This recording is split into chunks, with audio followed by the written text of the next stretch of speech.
Hola, ¿qué tal? Buenas noches. Los saluda su amigo Elías Huerta Arcijas y les doy la más cordial bienvenida a una sesión más de nuestra entrevista semanal de Foro Jurídico por esta vía digital. Y bueno, pues en lo que se van conectando poco a poco nuestros amigos y nuestras amigas, abogados, abogadas y también no juristas, pues les iré comentando que estamos muy contentos hoy de poder traerles a todo nuestro auditorio el análisis de un tema muy importante, un tema que nos ha preocupado y ocupado prácticamente a todo el mundo académico, a todo el ámbito jurídico del país, como es esta, pues primero esta reforma tan cuestionada al transitorio de la Ley Orgánica del Poder Judicial de la Federación, que da facultades extraordinarias o que pretende ir contra algún artículo de la Constitución, y luego, en consecuencia de esto, por la consulta recién convocada, la consulta extraordinaria que recién ha promovido el presidente de la Suprema Corte de Justicia de la Nación, el ministro Arturo Saldívar Lelo de la Rea, contra precisamente este artículo transitorio aparentemente inconstitucional que coloquialmente se ha llamado o se ha conocido como la ley Saldívar. Y para ello, pues nos da mucho gusto recibir aquí en Foro Jurídico, que además no es la primera vez, este es su casa, a un distinguido colega, amigo, un académico prestigiado, como lo es el doctor en Derecho César Astudillo Reyes. César, muchas gracias por acompañarnos para que nos platiques precisamente de esta consulta extraordinaria que está empezando a caminar en el Pleno de la Suprema Corte de Justicia de la Nación sobre esta polémica, controvertida Ley Saldívar. Ya nos platicarás tú por qué se le denomina Ley Saldívar, en qué consiste, aunque pues es un tema muy conocido para los abogados, para el mundo político, jurídico. Así es que bueno, pues bienvenido César, gracias por acompañarnos esta tarde aquí en Foro Jurídico. Muchas gracias, querido Elías. La verdad, siempre es un gusto poder platicar contigo porque das la ocasión también de abrir el debate jurídico en temas que no siempre tienen este espacio en los medios de comunicación y bueno, te lo aprecio y te lo reconozco. Así es que encantado de que podamos charlar. Gracias, pues miren, en lo que se van conectando nuestros amigos, les doy la más cordial bienvenida, ya les decía a todos, ya se empieza a conectar gente con nosotros como lo hace habitualmente, del Estado de México, de Puebla, de, de Tlaxcala, de Jalisco, de Michoacán, en fin, poco a poco. Y bueno, pues comentarles, también darle la bienvenida a nuestros amigos que nos están siguiendo por Facebook Live y que poco a poco se irán conectando con nosotros también. Decirles que bueno, César es pues un académico muy, muy reconocido en el medio nacional. César es licenciado en Derecho de la Universidad Autónoma de Chiapas, es maestro y doctor en Derecho por la Universidad Complutense de Madrid. Él es autor de varios libros y coautor más o menos de unos 40 libros sobre muchas materias. Es un hiper especialista, no solamente en temas constitucionales, también en temas electorales, tiene una experiencia también. César es eh, investigador del Instituto de Investigaciones Jurídicas de la UNAM, es uno de nuestros jóvenes investigadores talentosos, también profesor destacado de la Facultad de Derecho y también es investigador del CONACYT con nivel 2 y bueno, ha ocupado cargos universitarios y yo diría el más relevante para mí, que fue el abogado general de nuestra máxima casa de estudios de la UNAM. He tenido la oportunidad de interactuar con él, lo cual siempre es un privilegio como profesores de la Facultad de Derecho de la UNAM, y él acompañó en su segundo periodo a nuestro querido y directo amigo, el doctor José Narro, como rector desde esta importante posición. Bueno, pues es una gente muy calificada por esto.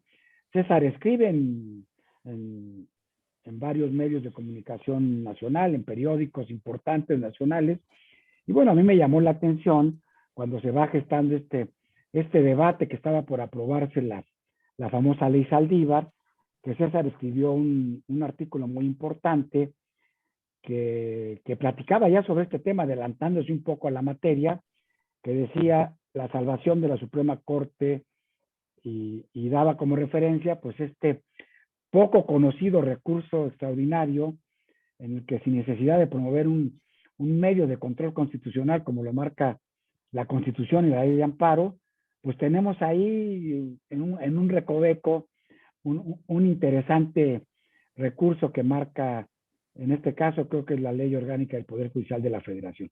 Así es que es un tema muy interesante. Recientemente, ahora que el ministro presidente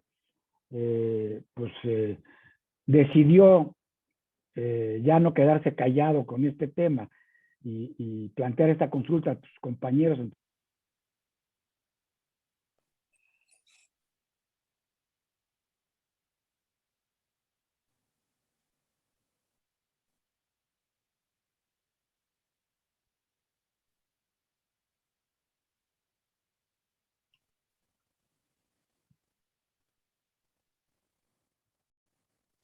Sobre este importante fenómeno y hacia dónde vamos y cuál es su opinión. Así es que César, muchas gracias y te pediría, bueno, también aquí nos están mandando saludos desde La Paz, Baja California, no habíamos tenido presencia de nuestros amigos de La Paz, gracias por estar aquí con nosotros, Jesús Martínez. Y bueno, César, dinos primero qué es la ley Saldívar y después qué es este recurso de consulta extraordinaria y ya sobre la marcha iremos viendo pues cuáles son todas las peculiaridades que tiene este recurso. Adelante, César, gracias. Gracias, Elías. Bueno, lo cierto es que yo creo que hay que poner en contexto ante qué estamos. La última gran reforma judicial de nuestro país es la reforma de finales de 1994, que entra en vigor el 1 de enero de 1995. Si vemos este periodo histórico, es un periodo de 25 años en donde se fragua una reforma judicial que busca consolidar a la Suprema Corte como tribunal constitucional. Es, digamos, la etapa que inaugura la novena época judicial precisamente y cambia sobre todo el papel de la Suprema Corte en el contexto del ordenamiento constitucional mexicano para que dejara de conocer todos aquellos litigios que no involucraran interpretación constitucional y que le dieron, y además que le daban, y esa fue la distinción, le daban nuevas herramientas para que fuera el guardián del orden constitucional mexicano a partir de reestructurar y relanzar las controversias constitucionales, introducir la acción de inconstitucionalidad, que es el proceso constitucional clave de todo tribunal constitucional, y definir, o al menos eso se buscó, qué tipo de amparos deberían escalar hasta el conocimiento de la Suprema Corte, entendiendo que deberían ser los amparos más relevantes para fijar la jurisprudencia que desarrollara los derechos humanos. Bueno, dentro de este tiempo no hubo, salvo ajustes menores a este ámbito. Es claro que hubo una reforma de amparo en 2011, es una reforma en derechos humanos que también replantearon muchas de las cosas y de las formas de interpretar de la Corte, pero se abrió todo un rezago en donde había que reformar, ponerle atención a otros rubros. Y esta es, digamos, la propuesta con la que el ministro Saldívar, de hecho, se postula para la presidencia de la Suprema Corte, y cuando está en la presidencia, él formula inicialmente en un grupo, entiendo, restringido, pero después lo va abriendo a otros ámbitos del Poder Judicial, lo que desde su punto de vista sería la siguiente gran generación de reformas en materia judicial, ¿no? Sabemos que dentro del Poder Judicial, si bien no es la generalidad, pero sí existía y existen actos de corrupción, existe, digamos, el amiguismo, el favoritismo con el que algunas personas pudieron ingresar y que no necesariamente se ceñían a los extremos de la carrera judicial, que también se creó en 1994 y para eso sirvió el Consejo de la Judicatura. Y también habían muchos otros elementos que estaban ahí y que era necesario retomar. Se puso la atención en darle un nuevo peso a la jurisprudencia emanada de la Suprema Corte, porque sabemos que hoy bueno, hasta este cambio, el sistema de creación de jurisprudencia era exactamente igual para todos los tribunales, era el sistema de repetición de casos, pero dentro de estos, en esta se dijo, bueno, si la Corte es el Tribunal Constitucional, pues basta con un caso para que se genere un precedente que tenga obligatoriedad para que todos los integrantes del sistema judicial federal y estatal lo puedan seguir. Entonces, bueno, vienen a cambiar muchas cosas y por eso adquiere el mote de la ley Saldívar, porque fue una propuesta impulsada por el presidente, el ministro presidente Saldívar, después la socializa en un grupo más amplio de jueces y magistrados federales y la presenta ante el Ejecutivo Federal, el Ejecutivo la hace suya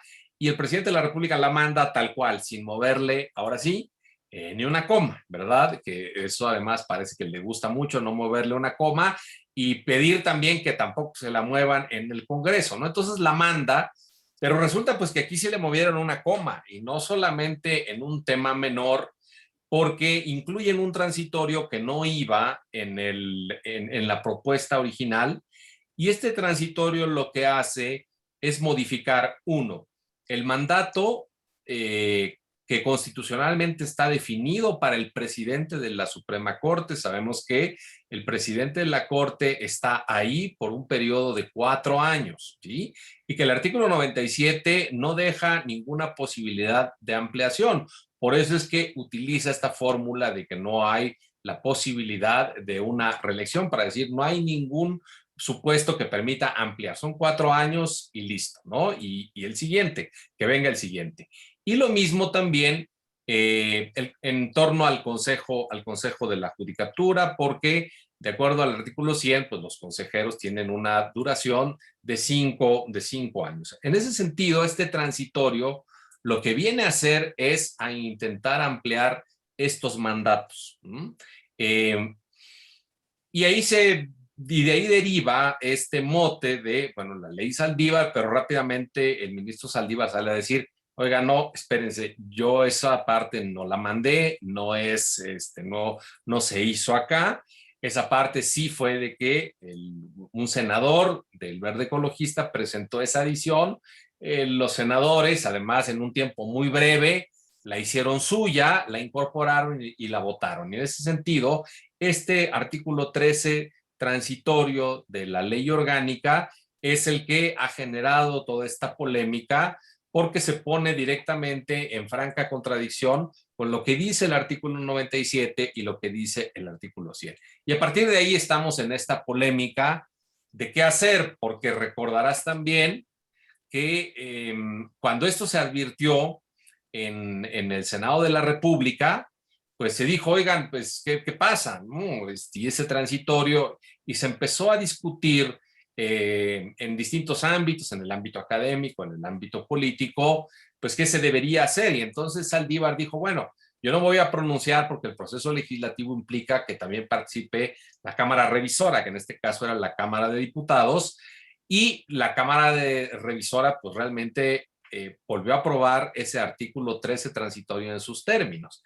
Pero ahí ni siquiera terminaba el proceso legislativo, porque después podía venir un eventual veto presidencial, que tampoco ocurrió, y recordemos con tu público que una reforma de ley o la aprobación de una nueva ley, como en este caso es la ley orgánica, la nueva ley orgánica, pues se perfecciona una vez que se publica en el periódico, en el Diario Oficial de la Federación.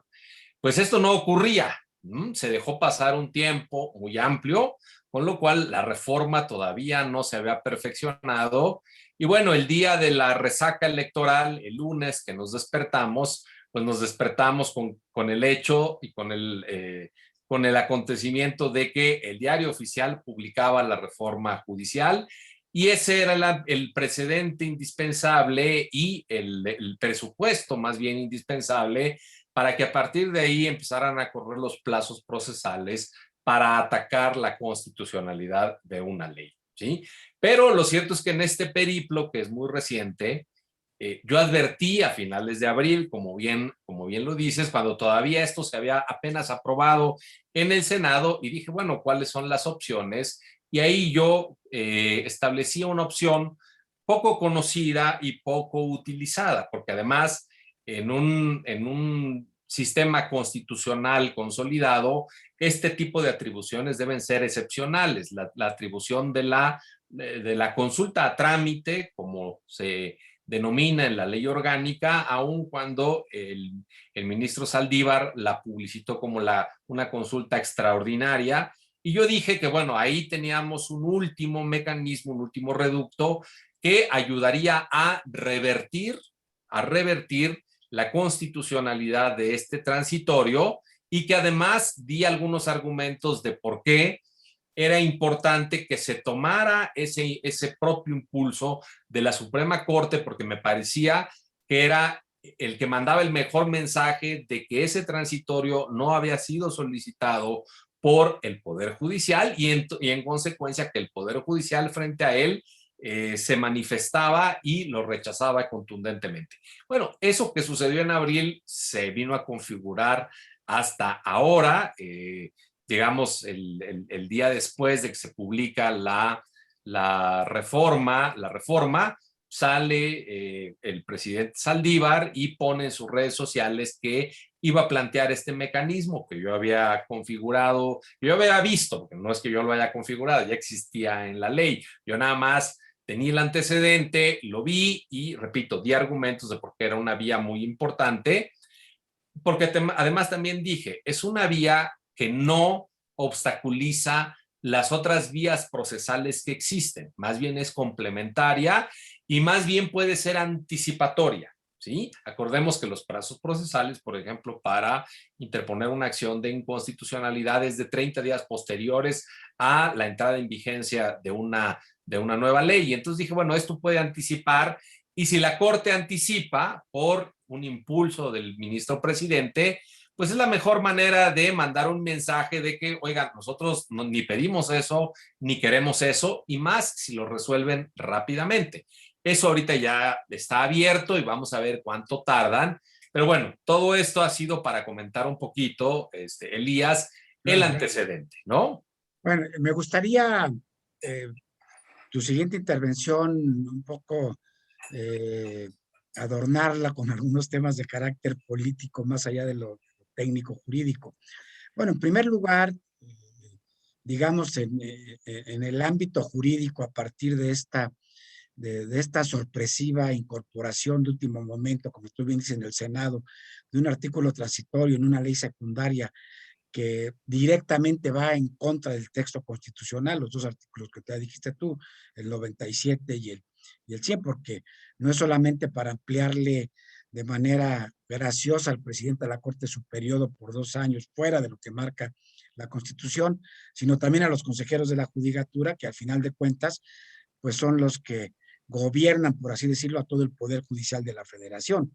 Entonces, bueno, es un hecho trascendente, pero lo que envuelve esto es, bueno, ¿cómo es posible que un transitorio de una ley secundaria pretenda reformar o cambiar un artículo de la Constitución que expresa que no tiene lugar a discusión? Yo solamente mencionaría destacados colegas muy respetados, como Diego Valadez, como el doctor Sergio García Ramírez, maestros queridos, inmediatamente dijeron, evidentemente que es inconstitucional, no hay ni por qué pronunciarse, como tácitamente exigían que el presidente de la Corte se manifestara desde entonces. Él no quiso, ¿no? Pero bueno, seguimos en este tramo. Pero lo que llama la atención es que, en primer lugar, el poder legislativo, que también hay que decirlo, no es todo, es la mayoría de Morena y sus aliados, porque todos en la Cámara de Diputados, cuando se dieron cuenta de esto, todos los diputados de oposición pues se manifestaron en contra y la votación se mayoritió, ¿no? Porque es una ley, no es una reforma constitucional. Pero luego el presidente de la República, como tú bien dices, no ejerce su derecho de veto, sino que aplaude esta reforma, y lo que me parece muy grave es decir que qué bueno que la están promoviendo, porque tal parece que el único hombre en este país que puede instrumentar la reforma de alto calado judicial es el ministro Saldívar, como si no hubiera otros 10 ministros más igual de competentes o más, o ministras, ¿no? O como si no hubiera otras personas alrededor.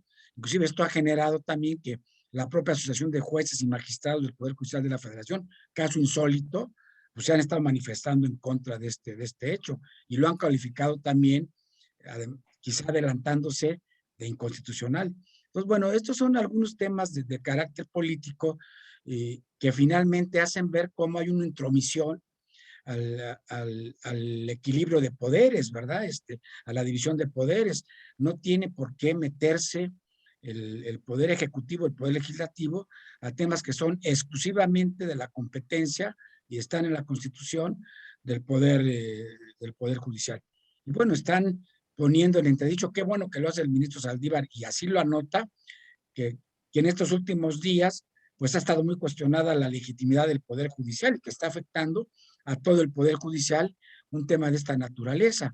Por eso, bueno, es importante que se dé, pero hechas estas reflexiones, te preguntaría, bueno, ¿cuáles son las 4 preguntas que se van a dilucidar en este recurso extraordinario?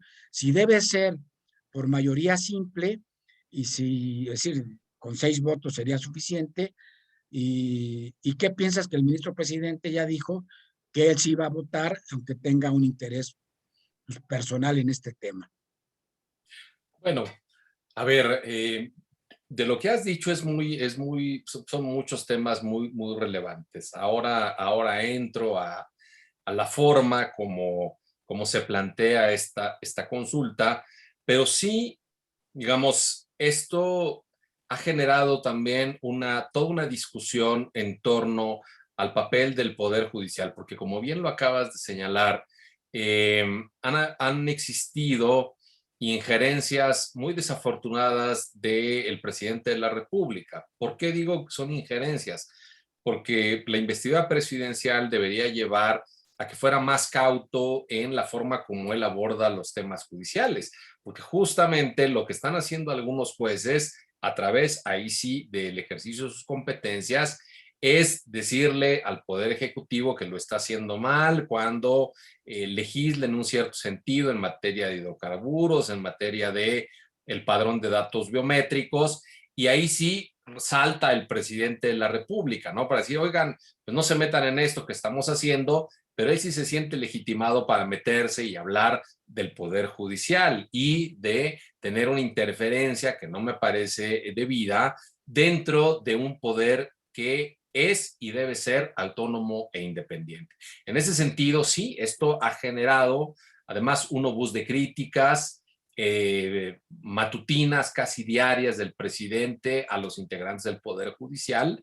Y en esta lógica de que hay mucha corrupción en el Poder Judicial, justo ha dicho que la única persona que puede abanderar la lucha anticorrupción, la lucha anti-favoritismos, amiguismos dentro del propio Poder Judicial es el ministro Saldívar, y lo cual también es una interferencia muy importante, porque además como tú lo acabas de decir, pues ha descalificado a los otros 10 ministros que muchos de ellos tienen aspiraciones además legítimas y todavía,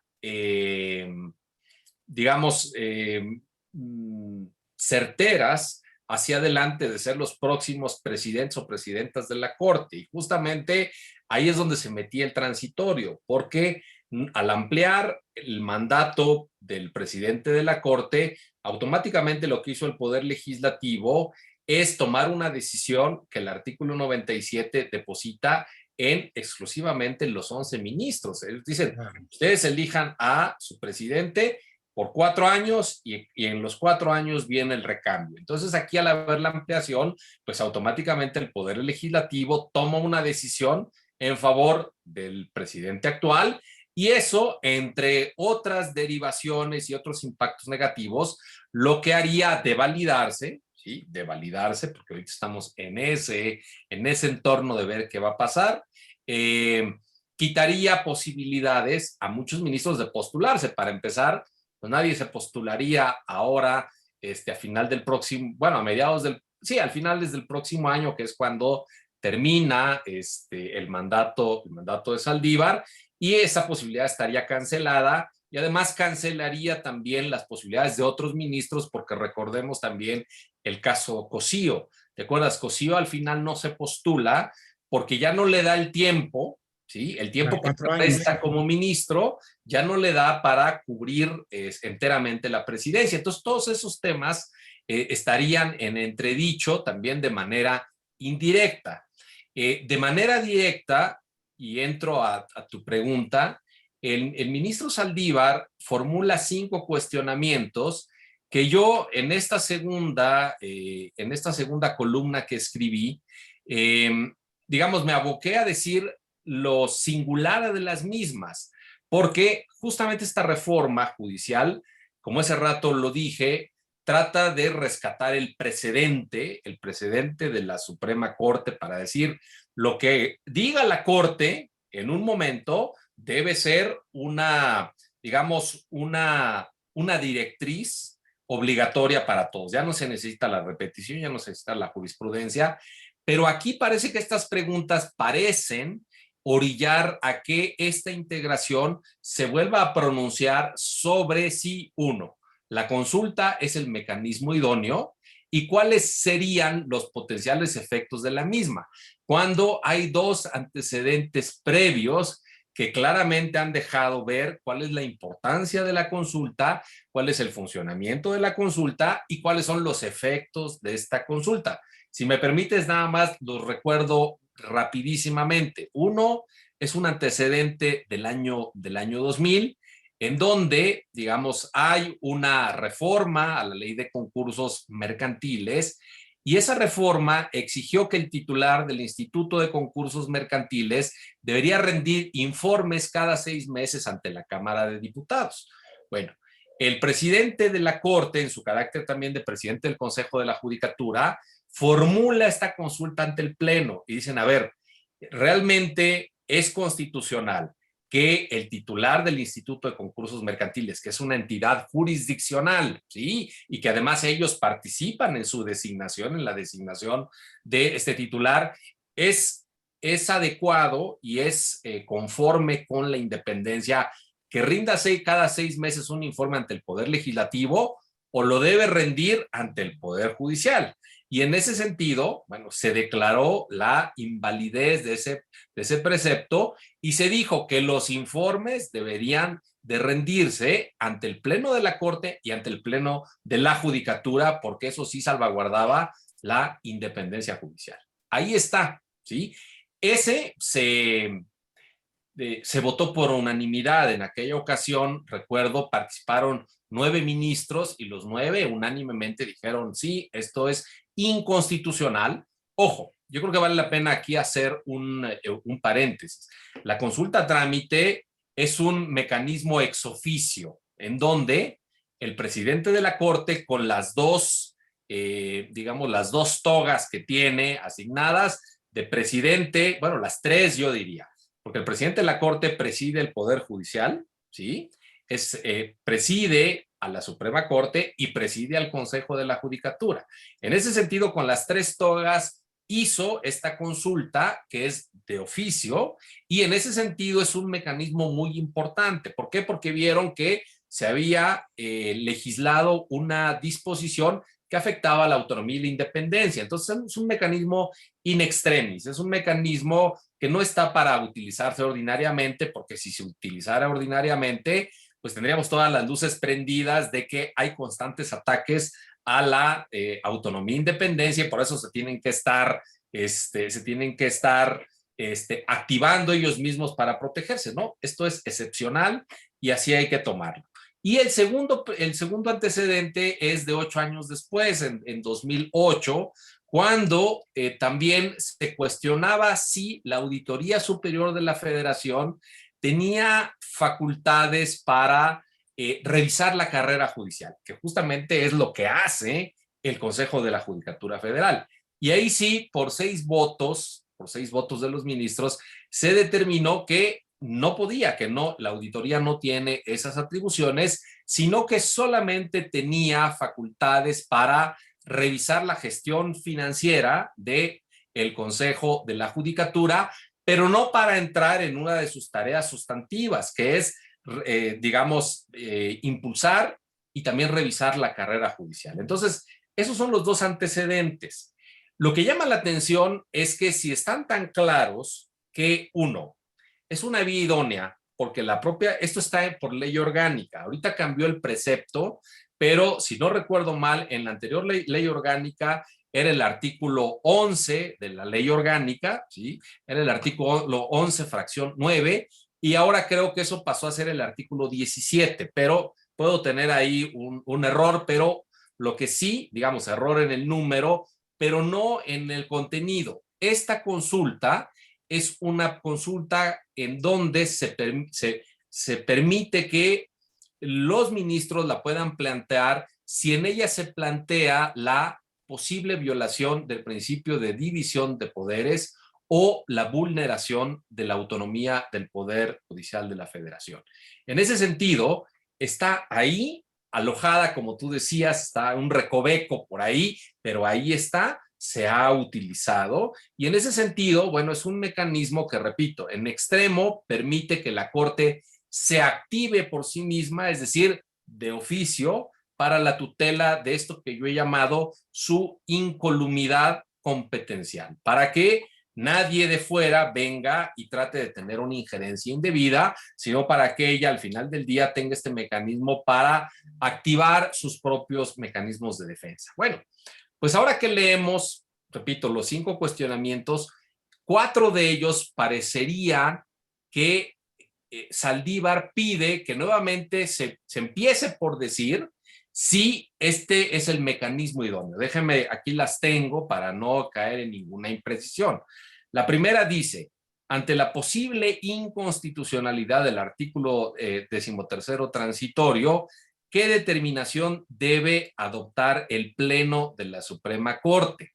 Es decir, ahí lo que está diciendo es, realmente esta es una vía adecuada, y esto debe contextualizarse también en el, digamos, en el escenario de que esta es una vía, repito, de impulso de oficio que de ninguna manera obstaculiza la presentación de acciones de inconstitucionalidad. Entonces aquí parecería estar preguntando Saldívar si esta es la vía idónea o si no es la vía, si hay que esperar a que la impugnen las minorías parlamentarias, como se puede hacer en la acción de inconstitucionalidad.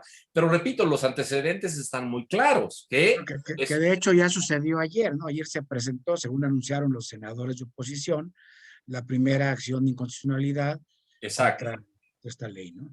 Exacto. Y eso abre otra reflexión de qué debe suceder, ¿no? Porque hay ahorita, en función de esto que acabas de comentar, hay un expediente abierto por impulso, iniciativa del ministro presidente, y hay una acción de inconstitucionalidad. No son, repito, desde mi punto de vista no se obstruyen, pero es claro que la que se resuelva primero dejaría sin materia a la otra, porque el punto a resolver es exactamente el mismo, y el punto a resolver está en el punto número 4 de la consulta, porque muchos dicen, bueno, con haber preguntado eso, la consulta era suficiente, pero ¿por qué abrió todo lo demás? Ahora voy a regresar. Pero ¿qué dice el punto número 4? Dice, el contenido del 13 transitorio es acorde con los artículos 97 y 100 de la Constitución. Ese es el quid, ¿no? Es decir, ¿el transitorio es acorde o no es acorde? O lo que es lo sería mismo. Una obviedad para cualquiera que hemos estudiado Derecho, pues desde luego que no es acorde, ¿no? Es compatible, es incompatible, es constitucional, es inconstitucional, pero también podría llevarse incluso a decir, ¿es convencional o no es convencional? Me parece que todos estos van a tener que ser respondidos por lo que resuelva la Corte. El asunto le correspondió al ministro decano, que es el ministro Franco, que hay que decirlo. Él sale ya próximamente, él sale a finales de este año y en una de estas, pues, se va a despedir proyectando digo, él participa en todas las resoluciones, pero cuando se analicen seguramente lo que hizo, que yo, digamos, he seguido digamos, el desempeño del ministro Franco y tengo la mejor de las opiniones en el sentido de que ha sido un ministro que se ha tomado muy en serio su papel y además debo decirlo, por mi derivación electoral, es el único de los ministros que tiene el mayor conocimiento, experiencia en materia electoral, ¿no? Es el electoralista, el especialista en electoral por excelencia, él sale. Bueno, pero al lado de... Déjame hacerte una reflexión al respecto de eso, porque creo que es muy importante. En efecto, es un agente de primera, el ministro Fernando Franco, pero bueno, tenemos el antecedente de hace poco con la famosa Ley Bonilla, que también se trataba de un caso muy similar en el que fuera del texto constitucional se estaba dando una reelección por 4 años más al gobernador Bonilla de Baja California. Él fue el ponente y no tuvo la menor duda en hacer un proyecto que fue votado por todos de manera unánime, de que se estaba violando la Constitución con esa ley que le daba 4 años más a Bonilla fuera de contexto. Entonces, bueno, yo tengo como jurista, como académico, la verdad es que mucha esperanza de que el proyecto sea contundente. No somos nosotros ministros ni juzgadores, pero no nos cabe yo no he escuchado una sola opinión de algún jurista, de algún analista político, que diga que es compatible con la Constitución un artículo transitorio de una ley secundaria que va directamente contra el texto constitucional. En fin, continúa. Sí, totalmente. Y los pocos que han dicho que sí, es porque uno, no son juristas y dos, están completamente ideologizados, ¿no? Y entonces, bueno, desde esa perspectiva lo defienden. Bueno, pero déjame leer la segunda, la tercera y la quinta, porque te digo, aquí detrás de estas preguntas hay algo más que valdría la pena, yo al menos en mi artículo he tratado de desvelarlo, qué hay detrás de estas preguntas. Es decir, la segunda es, ¿puede el Pleno de la Corte pronunciarse sobre la constitucionalidad de normas generales que pudieran afectar la autonomía e independencia del Poder Judicial de la Federación o alguno de sus órganos fuera de un medio de control constitucional promovido por parte legitimada? Pues es que eso es lo que ocurrió en los dos antecedentes que les acabo de comentar. Es decir, tan lo hizo, ¿sí? Tan lo hizo que ahí están los antecedentes. Entonces, todo esto me lleva a mí, digamos, a preguntar ¿por qué Saldívar busca que se vuelvan a contestar preguntas que ya pasaron en su momento por un análisis y ya tuvieron sus respuestas? Es claro, sabemos que la jurisprudencia cambia, que cuando cambian las integraciones pueden haber quienes se separen de los precedentes, pero se debe de señalar, ¿no? Se debe señalar que hay una separación y se deben dar las razones. Entonces, esto me lleva a mí a pensar que las preguntas parecen sugerir la necesidad de un nuevo pronunciamiento sobre estos ministros. Repito, los casos anteriores fueron en el año 2000 y en el 2008. Bueno, en el 2000 probablemente sea porque si vamos al 2000 ya no queda ningún ministro de esa integración, ¿no? Eso es verdad, ¿no? Quienes decidieron en 2000 ya no queda ninguno actualmente, pero en 2008 sí, ¿no? En 2008 pues, estaban muchos de los que están ahora. Yo recuerdo que Saldívar entró en el 2009 junto con Luis María Aguilar, por ejemplo, ¿no? Y por eso salen ahora en el 24 ellos dos. En ese sentido, bueno, parecería, esto me lleva también a mí a decir, el tema es que parece que no solamente se está consultando sobre la constitucionalidad del transitorio, sino que se está consultando sobre la idoneidad de la consulta, que es el presupuesto previo, porque si se responde de que esta pregunta, de que no es el medio eficaz, pues ahí se cierra el expediente y entonces hay que irse a ver las acciones de inconstitucionalidad, ¿verdad? Entonces, pero la pregunta es, ¿por qué la pregunta así? ¿No? ¿Por qué la pregunta así cuando existen estos dos antecedentes que de tomar una decisión distinta, el proyecto al menos lo debería decir, ¿verdad? Decir, hay estos antecedentes, pero nos separamos por esto, y tal vez no es el medio idóneo y hay que esperar. Pero yo lo que acabo de escribir digo que sí es el medio idóneo. ¿Por qué? ¿Por qué lo es? Porque idoneidad implica que sea un recurso adecuado para una finalidad. Aquí la adecuación es ver si a través de este expediente se puede declarar la inconstitucionalidad de un transitorio, y me parece que sí, porque ya se ha hecho, ¿verdad? El caso primero de la ley de concursos mercantiles fue tajante en ese sentido, se declaró la inconstitucionalidad. Bueno, en segundo lugar... Y surtió sus efectos de derogar esta ley, ¿no? De dejarla fuera del mundo jurídico. Totalmente. Es un precedente muy importante. Exactamente. Y en segundo lugar, porque también es el medio que eficacia también implica la celeridad. El problema aquí es que este tema ha empañado tanto la autoridad, déjenme decirlo así, del Poder Judicial, porque por todo lo que ese rato señalé y que es por todos conocidos. O sea, desde que se advirtió que un senador del Verde puso esta adición del 13 transitorio, se generó toda una discusión que desde ese momento hay quienes exigían, porque realmente así hubiera sido, ahí se hubiera detenido. Si el ministro Saldívar hubiera salido a decir, a ver, eso no lo pedimos y yo por ningún motivo, ¿sí? Por ningún motivo voy a estar más allá de lo que dice el 97 constitucional, que fui elegido por 4 años, pues ahí se hubiera acabado el asunto, ¿no crees? ¿No? Pero no se acabó ahí, se dejó abierto y entonces empezó las especulaciones y después empiezan también los amparos, sobre todo los del juez Gómez Fierro, y entonces el presidente empieza a decir, no, es que en el Poder Judicial, casi diciendo que esos amparos se daban porque había corrupción y que entonces, dado que hay corrupción, en consecuencia, ya ven que sí se necesita un personaje como Saldívar para que limpie al Poder Judicial. Bueno, pues todo eso llevó todos estos meses porque la discusión estuvo en algunos días de abril, pero en todo mayo y lleva ahorita pues lo que llevamos de junio, y eso ha empañado las virtudes de la reforma judicial, que las tiene, pero sobre todo ha lacerado la autoridad del Poder Judicial.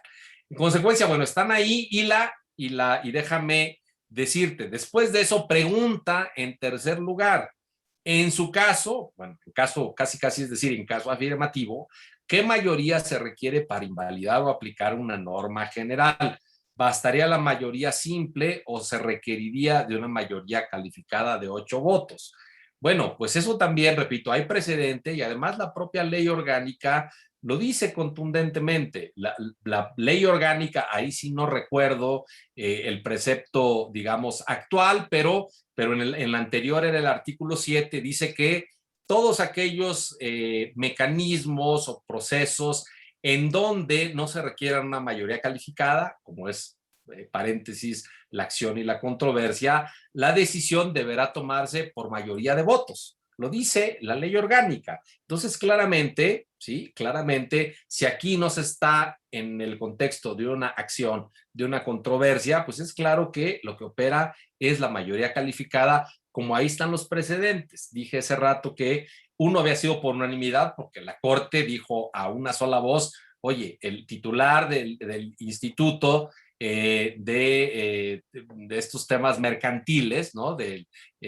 ¿Cómo se llama? Del Instituto Federal de Concursos Mercantiles, no tiene por qué estar dando informes a la Cámara, pero sí los tiene que dar aquí con nosotros, ¿no? Bueno, pues ahí fue una unanimidad, pero en el segundo ante esta idea de la Auditoría Superior de revisar la carrera judicial, ahí fue por 6 votos, ¿no? Entonces, me parece que, y además los 6 votos, yo lo digo en este texto, si estamos hablando de que el expediente es un mecanismo para que in extremis, de manera excepcional, la Corte pueda protegerse a sí misma de estas injerencias externas, la interpretación que más favorece esa incolumidad, ese sentido de protección, es la de la mayoría simple, no la de la mayoría calificada, ¿verdad? La mayoría calificada. Nada más faltaría que alguien dijera, es que si no son los 11, pues no se puede. Pues eso prácticamente podría anular la viabilidad de esta consulta. Bueno,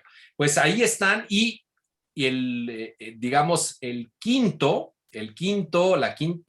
cuestionamiento de Saldívar en la consulta es de considerarse que es inconstitucional el transitorio, ¿cuál sería el efecto de esta resolución en relación con la norma general en análisis, así como respecto de la Suprema Corte y el Consejo de la Judicatura, ¿no? Es decir, ¿cuál sería el efecto? Lo cierto es que este es un tema ya técnico para ver si el efecto es la invalidez o la inaplicabilidad. Pero lo cierto es que como estas reformas llevan beneficiarios directos, que son 1, el presidente de la Corte, y 2, los consejeros de la Judicatura, aquí me parece que el efecto práctico es el mismo.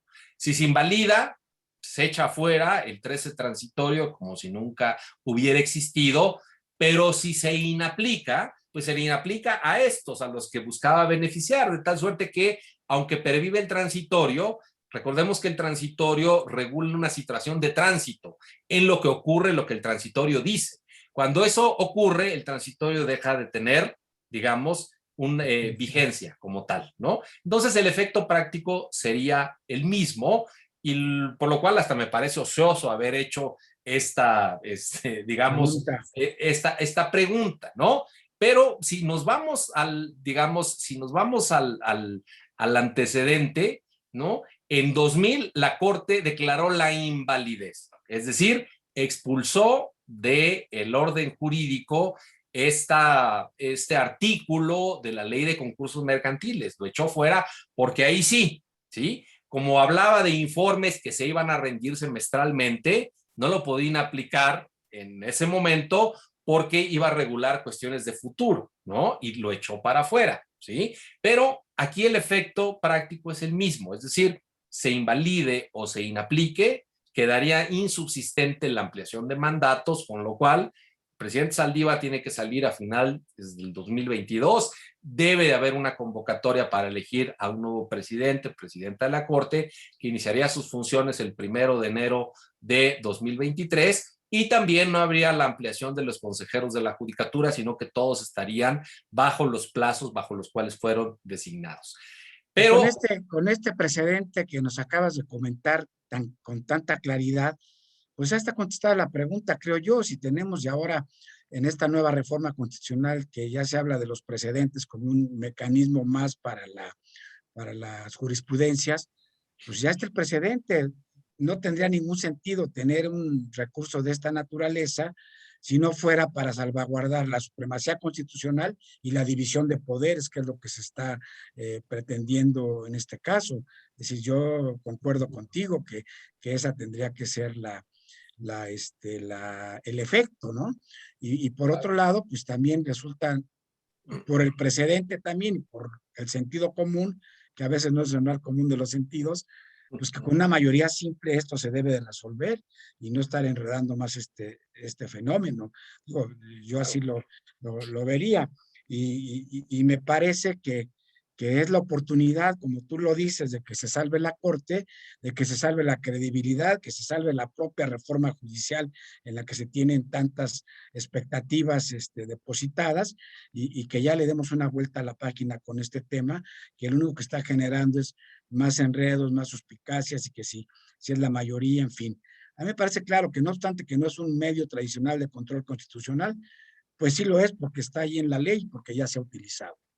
Es un medio excepcional. Y bueno, déjame nada más comentar que además su relevancia radica en que ahora que los ministros bueno, que Saldívar ya presentó la consulta, eso también va en el sentido de respetar las obligaciones convencionales que tiene nuestro país, y que de no hacerlo podría derivar en que este asunto escale a la Corte Interamericana, porque recordemos que derivado también del caso Radilla contra México, se determinó y después incluso se constitucionalizó en nuestro país que todos los jueces, toda la judicatura federal y estatal deben de realizar control ex oficio de constitucionalidad y convencionalidad. Entonces, que la Corte sea la que se haya activado en defensa de sus atribuciones y en defensa de la independencia judicial, que está también protegida por la Convención Americana en este rubro de garantías judiciales, pues claro que es la vía que mejor deja parada a la Corte para decir, oigan, yo frente a déjenme decirlo así, frente a este obús legislativo, rápidamente nosotros utilizamos una atribución que está ahí, nos activamos de oficio en defensa del orden convencional y del orden constitucional, y eso dejaría muy bien parada a la Suprema Corte. Pero digamos, el quid de la cuestión es que yo escribo también, qué bueno que al final, con preguntas más, preguntas menos, se haya hecho la consulta, pero también digo, pues así como hay preguntas que se hicieron que me parecen ociosas, así creo que no se hicieron otras que eran fundamentales, ¿no? Porque la ley orgánica, digamos, el dispositivo está redactado de tal manera que sí podría haberse preguntado si el transitorio constituye una intromisión grave del poder legislativo y ejecutivo, quienes perfeccionan la reforma legislativa, hacia el poder judicial. Bueno, pues eso no se preguntó, ¿no? Porque ahí sí la Corte hubiera dicho, que tú y yo creo que coincidimos, que claro que es una intromisión grave, pues están metiéndose en un ámbito independiente que debe estar además muy protegido contra estas injerencias. Pero lo segundo que tampoco se preguntó era si, bueno, Saldívar no pregunta a sus compañeros si desde su punto de vista él se debe excusar o no de participar en este tema. ¿Por qué? Porque eso también es problemático. Mira, ahí es claro que la nueva ley orgánica y la anterior también no deja dudas al respecto, porque dice que los ministros se deben excusar cuando existe un interés personal en el asunto. Bueno, y aquí claro que existe un interés porque le están ampliando el mandato.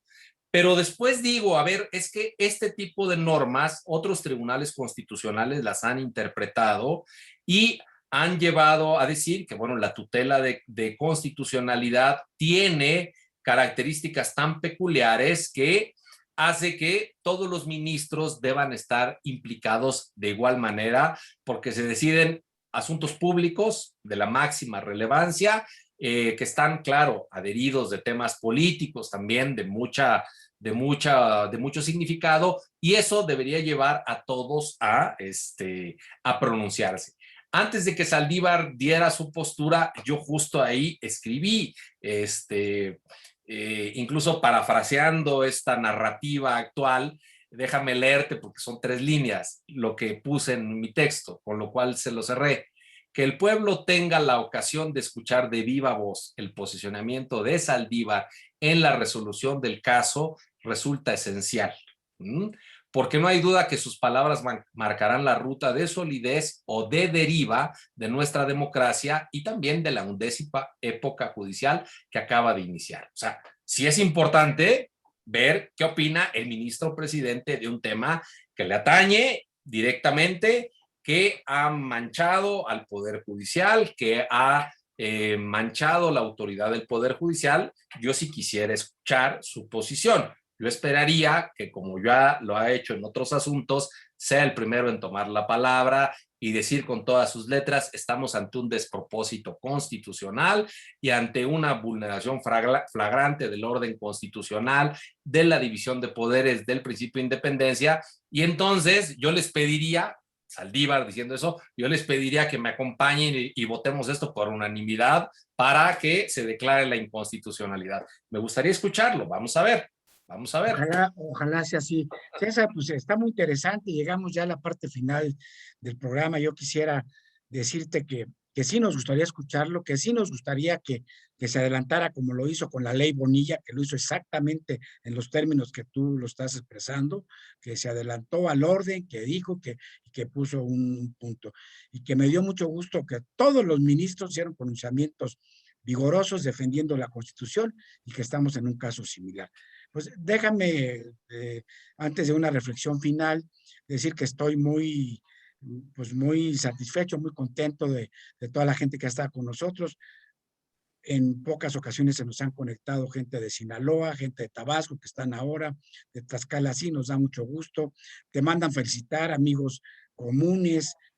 Arturo Núñez, nos da mucho gusto tenerlo aquí presente y que también te felicita por tu exposición, al magistrado Napoleón Fillad, en fin, a Juan Correa también de Tabasco, y a muchas personas que están felicitándote y felicitándome a mí por haberte invitado. Así es que, de veras que nos da mucho Queridos gusto. amigos, de verdad, mira, Yo creo que hay a pocos muchos temas de en los que ellos, en que la comunidad jurídica estamos tan de acuerdo como este. totalmente. No debemos dejar pasar que se pueda estar transgrediendo a la Constitución de esta manera. No podemos permitir los abogados, los mexicanos, que se le dé la vuelta con un transitorio de una ley secundaria a afectar directamente a la Constitución, a la supremacía constitucional. Tú bien lo dices, ya no tenemos, hemos perdido todos los casos como Estado mexicano en la Corte Interamericana de Derechos Humanos. Si esto se deja crecer, pues evidentemente que lo vamos a perder, como tú dijiste. Pues danos una reflexión final, mi querido César. Yo me quedaría contigo otra hora más, pero tienes que cumplir con el Muchas horario. gracias. No, yo creo que esto, mira, le pongo mucha atención a esta vía porque creo que es la que de forma más expedita puede zanjar este tema. ¿A qué me refiero? Tú conoces, me parece que el público conoce bien que una acción de inconstitucionalidad, salvo las que son en materia electoral, que tienen plazos restringidos para darles mayor celeridad, se llevan su tiempo en la Corte, se llevan su tiempo y a veces ese tiempo son años, ¿verdad? Yo esperaría que eso no ocurra y que esta vía permita darle mayor celeridad, sobre todo ante los antecedentes que ya aquí fueron compartidos, ante esta evidente inconstitucionalidad que yo aquí voy a utilizar este término que además con toda su agudeza característica distingue a Diego Valadez. Diego Valadez dijo, a ver, pues sí, cuando se regula y a veces no se tiene total idea del alcance de las cosas, se puede incurrir en una inconstitucionalidad, ¿no? Esto de el padrón de usuarios de la telefonía, los datos biométricos, pues implica tener mucho conocimiento para decir si es inconstitucional en esto. Pero cuando hay vulneraciones conocidas y flagrantes a la Constitución, ahí hablamos de anticonstitucionalidad. Y aquí es clarísimo, como tú lo dices, todo aquel que haya pasado por un aula de derecho sabe que una norma secundaria y menos un transitorio puede ir en contra de un dispositivo de la norma suprema, simple y sencillamente aplicando el criterio jerárquico. Entonces estamos ante una flagrante anticonstitucionalidad que esperemos que se eche abajo y lo cierto es que debe cerrarse ese expediente porque yo esperaría que la próxima vez que me invites hablemos de las bondades de la reforma judicial. Pues justamente de eso casi no se ha hablado, porque desde que sucedió esto se habla de él, lo voy a decir así, el bendito transitorio.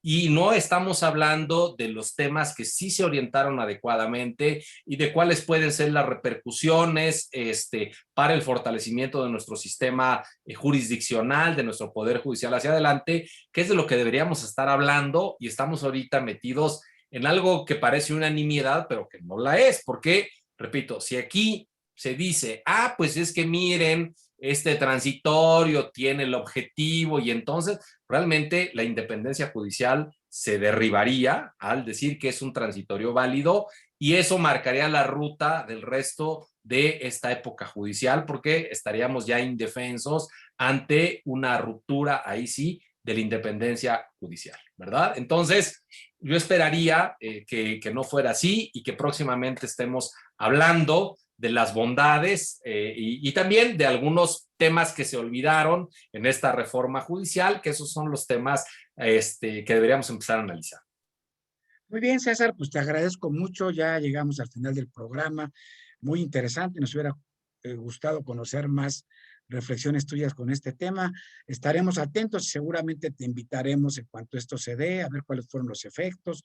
En fin, yo cerraría el programa agradeciéndole a todas las personas que se conectaron con nosotros hoy, demás entidades del país, amigos que ya mencioné, a Román Lascano, el coordinador del Foro Constitucionalista que desde Puebla nos sigue.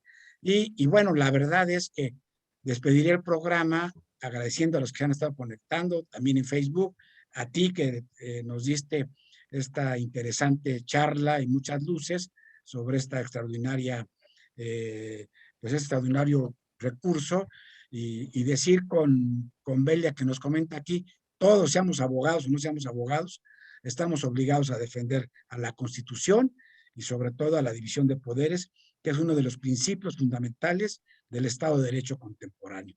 Para que el poder no abuse del poder hay que detenerlo. Necesitamos un poder judicial fuerte, sólido, independiente, sobre todo en estas épocas.